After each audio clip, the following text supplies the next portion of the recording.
Happy Saturday, everybody. It's Kate, Kate's Garden Chicken and Cat Rambles. It's a rainy day. Oh, there's one going outside to be in the rain a bit. Sitting in here hanging out. You were on the nest box. Are you finished? I didn't hear a song. So everybody's like, it's raining. We're not happy about it. Look at that fluffy butt, Luna.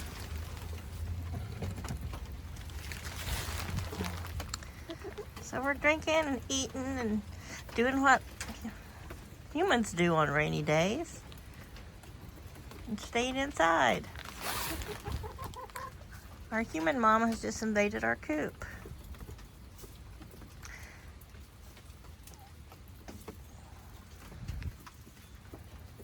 Well, that's a good time for me to come in here and kind of have them all in one group and not just running around kicking dirt on me. And when it rains, I like to come in and check and see if there's any leaks or how their roof is doing. This blue tarp beside me that blocks this open area to the north, I open part of it up.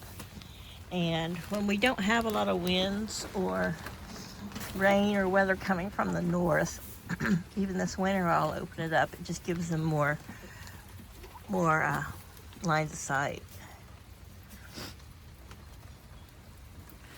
So far their coop's holding up just fine. But to keep any kind of drafts out from the north and west, it is pretty much sealed up. They don't get a lot of natural light in there. Yeah, you found some scratch. So I put scratch in little places where they kind of have to go hunt for it. Wow. Everyone's like, we're so hungry. So we did get down into like 33 last night, which of course it wouldn't have froze, but I did unplug their water bowl this morning because today is going to be it's like 58. I think it's supposed to be, 58 all day, so. There's one thing about in the winter here in Delaware. If it's raining, it's going to be a lot warmer. Maybe in January, if we're going to get cold rain, it'll be like a freezing nor'easter type rain. But right now, it's just a warmer rain. Probably from a lot of those storms that were supposed to be blowing this direction, where people did get snow and harsher weather. And it was moving to the northeast. I haven't looked at any kind of weather radar today, but that usually means it might skirt DC, but typically it's going to go north of us. Maybe, if it hits Philly, it might hit a little bit of northern Delaware because that's where Wilmington and Philly are almost like, sister cities, as in the fact that they're so close. But Delaware is probably smaller than some of the counties in Oklahoma where I'm from. So, yeah, we're very small. Oh, did he have food on his face? You had to pick it off? She's like, yes, he gets so dirty.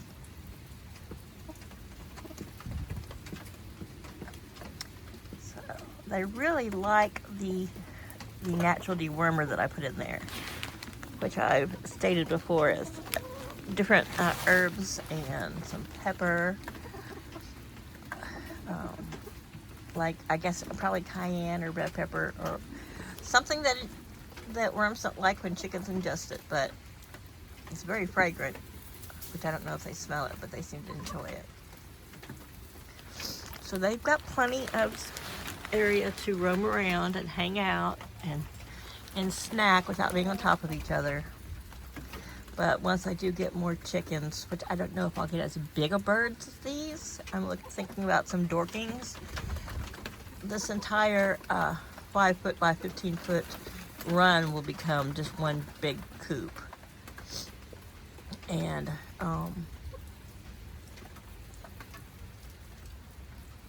that way there's plenty of room in the coop, and then if I have to, I'll add another covered run to this one. Maybe another one this size, but made into a square. Because I like the idea of them having a covered place to be able to see out and be in the front. Sorry, hiccup. fresh air, but also be able to be out of the rain, and we'll see.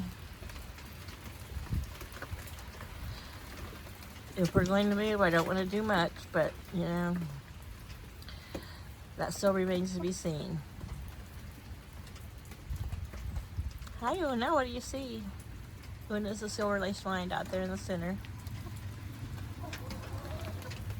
Buff Brahmas. Neve is on my left. Kiva's to the right. As you can see, Kiva's she's got a nice red face now and comb. Neve is slowly catching up, but I don't believe either of them have started laying yet. They're a full 7 months old. The two Americanas. What a cute couple. She's like, darling, you had food on your face. I had to peck it off. That's Bronwyn and Laddie-Roo. And I got a brown egg this morning, so that must have been Una's, because here's Luna's little black booty in the nest box. And I have a fake plastic egg to help, that I put in there to help so they would know where to lay. And like this morning, I always put it in the nest box they don't use, hoping to encourage the Brahmas to use that one. And about a half hour ago, when I came out to check on eggs, of course I had a brown one from Una, who's over there. She's like, I'm refueling so I can make more eggs. But the plastic one had been rolled over and taken into the other nest box and nestled with the eggs she laid. So I know she does it. I think the Americana does it too, but I just thought it was curious how they take that plastic egg in, because it means they have to take it out of that nest box, over a lip, out of the box, get it over to the other nest box, and go back over a bit of a lip into that nest box. Don't walk through the food when he's eating, Una. It's like, he doesn't care. You know, he pecks through poop, so he pecks on the ground. He doesn't care if I step in his food.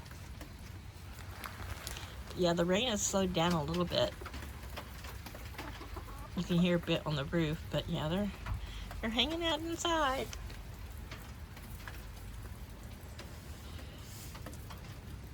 Are you pacing? Are you pacing? She's like, I'm trying to decide if I'm gonna go in there. So this little thing right here helps to hold up that piece of 2x6 because I like to stand on it, but it also when the big door's down, which is the whole wall, if I leave the door open, see, there's the back side of the door. Like I said, it's held up to the roof, that they can get in and out, but no drafts really can blow right in the door. It's kind of like I don't know if you call it a breezeway, or just it just keeps any air from snaking in or around from an angle like this way into the door and into the coop. So it works quite well. I can move it, it pivots, but yeah, it just is to help keep north wind. If any north wind comes in here, which is right here, my right, or snakes in that way, if it blows into the coop door, it's going to be blocked. It can't just blow right in towards the nest boxes. So anyway, but as I've said before, if you're new here, when fall came, I just slapped this coop together. The upper walls are mounted to these posts, kind of in a flag shape. And all I have to do is attach these posts, and that whole upper wall will slide back out. And the back wall is just balanced up there on other boards, because in the spring and summer, once we're no longer, freezing cold weather, I keep their coop open air, because we're just too humid here at the coast. It's just too hot and humid here in Delaware. And these are big birds, and they're not real big fans of the heat. The Wyandottes do okay. And I think my little Americana, she does. I mean, they're a smaller bird. Laddie probably does okay, but the Brahmas, I mean, they're supposed to be quite able to handle the heat also, you know, so. But being big birds, they do not like the heat. So in the summer, all of this tarp comes down, and they have a shade cloth to keep the western afternoon sun that hangs down that side, keeps the western sun off of them. But their roosts get a little bit higher, and they are just open air, and they seem to be quite pleased with that. Last year I did keep the shade cloth pretty much all wrapped all around them. You kind of see it. And this side here is the east, so they don't really get a lot of direct sun. That corner is kind of a little bit west, but yeah. What, really? She's like, dear, hold still, let me get the food off your face. He's like, stop nagging me, woman. Look at her. She's like, don't talk to me that way. Fine, eat by yourself. What's up? Yeah, you haven't laid your egg today, have you?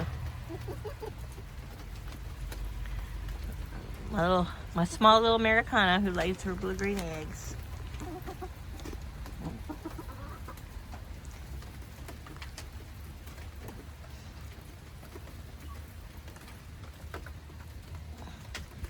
Anyway, if you're new to the channel, I notice I have a few new subscribers. Welcome. This is my humble little coop. This spring, the floor comes out. It will be redone for next winter, if we're here next winter. But as I've said, it becomes an open air coop. So this is an inside dust bath area, which they do enjoy. And I will take the bottom out. The floor will be redone if the coop is going to be staying here. So in the summer, they'll just have a couple different levels of roosting. All their poo will fall down here to the bottom. I will put some sort of a little bit of a cover over this, even if it's just kind of like a small lean-to or something, just so they don't poop in their dust bath. But in the summer, they prefer to dust bathe outside. This is more of their winter dust bath area. And it's not gotten so bad of winter weather and so super wet that they can't, you know, a couple days of sun, it dries out and they're out there, you know, rolling around in the dust outside. Which I'm going to build a fire pit, which I'm going to put in a low spot, which will be inside their corral area, just for me, you know, because I love to sit out by a fire in the winter. And then they'll have that ash to roll around and play in. Anywho, this is my little humble setup. Those two little boards there are just temporary. When it's windy, I just kind of prop that one up there just to kind of help block any wind that might go back towards the nest boxes back in the corner. But no, we're all good. This is just an area for them to jump up on. If they wanted to pop up there and lay an egg, they could, but they have snacks, so they like to stand up there, and it gets them off the ground and places to climb. This is one of their favorite roosting limbs. Now I'm just gonna pop my fat booty there on the dirt. Look how fluffy she is. She's been doing a little bit of molting, I think. Her and her sister, you can kind of see the gray there on their booties. I don't think it's like a major fall molt. I mean, this is their first fall, but they're definitely not going to lay if they're molting a little bit. But I haven't seen any really other molting. Of course, I find feathers everywhere, but you know, they shed feathers like we shed hair. Really?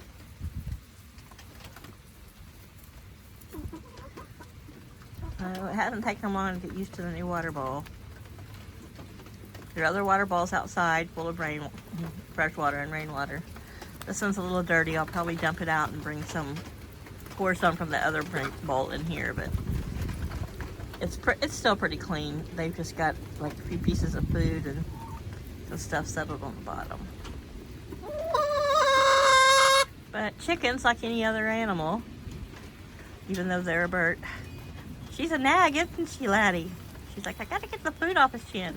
They like fresh water. And so In the summer, I change their water out 2 or 3 times a day. But here, that's been cold and wintry. I give them fresh water once a day, and they got the 2 different bowls, so they're pretty. Oh my God.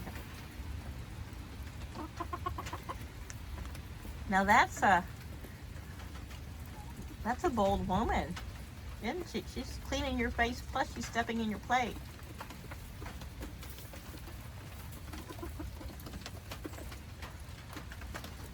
They're so cute. I just love watching them. My little backyard flock. So this time of year, I just make plans for the garden, which is what you're seeing there in the background.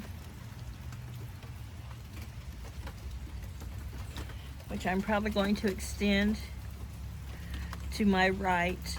You see the dark area where all the weed mat is. It's going to be extended probably as far as that one little tree. They're really going to town after I put that dewormer seasoning on their food. Like, we like it. Look how big she looks sitting there. I mean, she is big. They are big birds. They're hard for me to pick up, the Brahmas,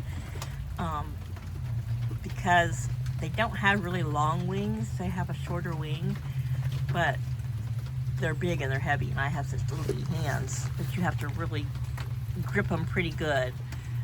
So I try to, when I can sneak up on them, I will scoop them from the back and use the other arm to keep a wing down. So you just saw her wing. They're not super huge, big wings. They're not big flyers. And get her close to my body so that I can, keep her wings from flapping and support her. And then I try to sit down so that their little feet can be on my leg. Or I'll manage to, with the hand that I've scooped them up, grab their little feet like that. But none of these really care to be held. As chicks, I held them and played with them a lot, but because brooder was in the house and they had lots of cats around them, the cats really liked them and just loved to watch them. But my fear was that if one of them got loose or got down and ran, that might entice one of the cats to chase it, or the house is just too big, it would get lost in there somewhere. And I really didn't want to overstress them. When they were really young, they did well. They would sit right at the wall of their brooder kennel and face to face with the cats. And if the cats got too close, they got pecked. But they would just sit on their little swing and stare down the cats, and the cats would stare at them. And the cats slept on top of the brooder because it was a 3-foot by 4-foot dog kennel that I put hardware cloth all around the bottom and across the top so the cats couldn't reach them. But because I knew they would have an outside cat as their livestock guardian, I wanted them to be familiar and not afraid. Alright, so this video is getting kind of long. Me just rambling. That's what Kate does. That's why it's called Kate's Garden Chicken and Cat Rambles. I ramble around the yard and I ramble around about my birds. Alright, you guys. Mom's going in. You guys enjoy your Saturday. I'll be back and check on you probably in a couple hours.